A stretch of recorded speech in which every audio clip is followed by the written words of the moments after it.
Welcome to ThriveGroups. We're so glad to have you here. Before we get going, we want to chat about some of our rules, our guidelines for being in a Thrive group. First off is that everyone contributes and no one dominates. So we want to encourage you to have great discussions, give everybody opportunity to share. If you got some great stories, hey, share them, but make sure you leave some time for other people to share. And if you're being quiet, hey, we encourage you to come out of your shell a little bit and share some of your thoughts and stories, ideas, questions that maybe you have.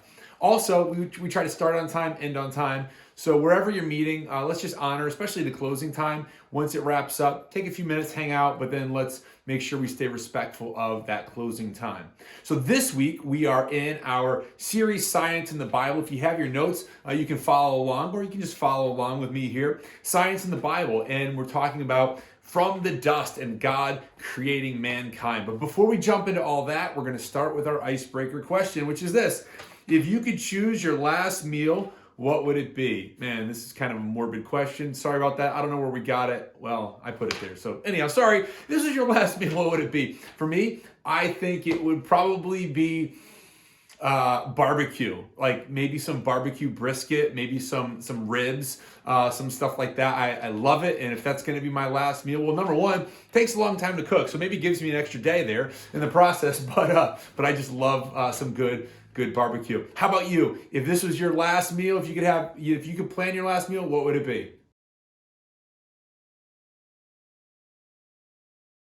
Now we're going to read Psalms 100. We're going to read the entire chapter. Read it all in church. It's only 5 verses, so don't worry about it. But we're going to read it and then discuss the things that maybe stand out to us in it. Psalms 100, starting in verse 1. A psalm of thanksgiving. Shout with joy to the Lord, all the earth. Worship the Lord with gladness. Come before him, singing with joy. Acknowledge that the Lord is God. He made us and we are his. We are his people and the sheep of his pasture. Enter his gates with thanksgiving. Go into his courts with praise. Give thanks to him and praise his name, for the Lord is good. His unfailing love continues forever, and his faithfulness continues to each generation. So let's take a few moments. You can reference back to it if you want, and let's discuss some things that stood out to you. So this week we're talking about how God created man, and something that it always amazes me is how our bodies can heal themselves. You get a cut, you get a wound. Hey, doctors can tape things back together, sew things back together, but that doesn't make it heal. It just creates a good environment for healing to take place. So maybe you got a scar, maybe you got an injury that healed. Why don't you tell everybody about it? I'll tell you one. I don't know if you can really see it. I got a scar right there across my finger. I was out backpacking, one of my first backpacking trips. I was a kid with my dad, and I was whittling on a stick, and sure enough, my knife slipped and right into the finger, down to the bone. But it's okay. It all healed up. Got a scar to remember it. Every time I see it, I remember that first backpacking trip with my dad. How about you? Maybe there's a scar or an injury and how it's healed, and the miracle of that healing process.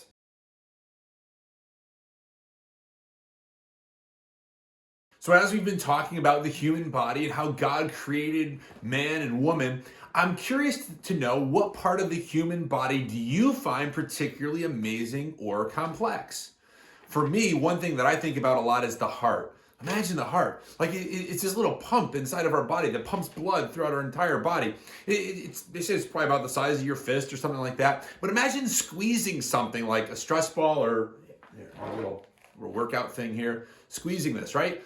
Squeezing it. Now, this isn't too bad. I can do this for a little while. I mean, this is a pretty strong one, but how long does it take you to get tired of squeezing something like this? Well, I've been doing it for maybe 15, 20 seconds, and my hand's already starting to get tired. Imagine your heart doing the same thing, squeezing, pumping blood throughout your body, and it's doing it 24 hours a day, 7 days a week, 365 days a year, times however many years you're alive, your heart is just there squeezing and pumping and chugging away. And what do we fuel it with? We fuel it with like potato chips and Coca-Cola and coffee and stuff like that. And our heart doesn't complain. It just keeps going and going and going. Now, we can abuse it, and after a while, it can begin to fail. But, I mean, think about how many years, and it just never stops. Even while you're sleeping, it's just there, quietly pumping, quietly going, delivering blood, nutrients all throughout our body. So how about you? What's something that you can think about the human body that you find particularly complex or amazing?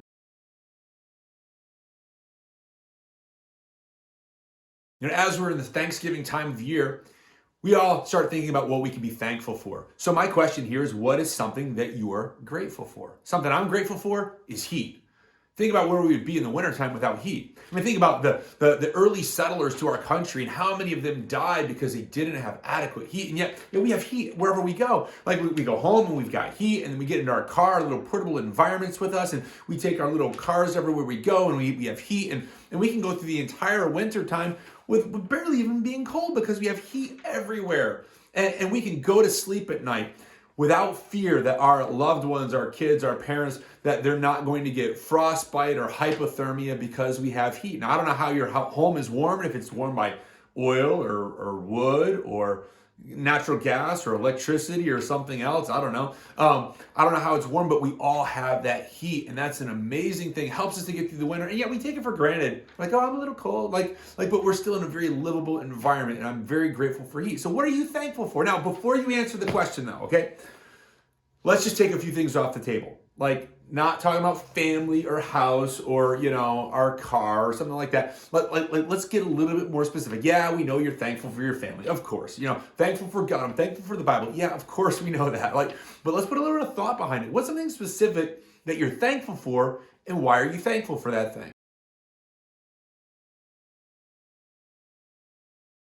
Well, thank you again for joining us for our Thrive group this week, and we're going to take a few moments to close in prayer. I would invite your group to find someone, pick someone, start there, and then kind of go around. Everyone take a turn. This doesn't have to be a fancy prayer. It can be something very simple. Hey, God, thank you for, the day that you've given me. Thank you for helping me to live another day, or, asking him for protection or guidance or something like that. If you're really out of your comfort zone, that's cool. Just say, I'm going to pass, or amen, or something like that. And that's cool. We'll just go around.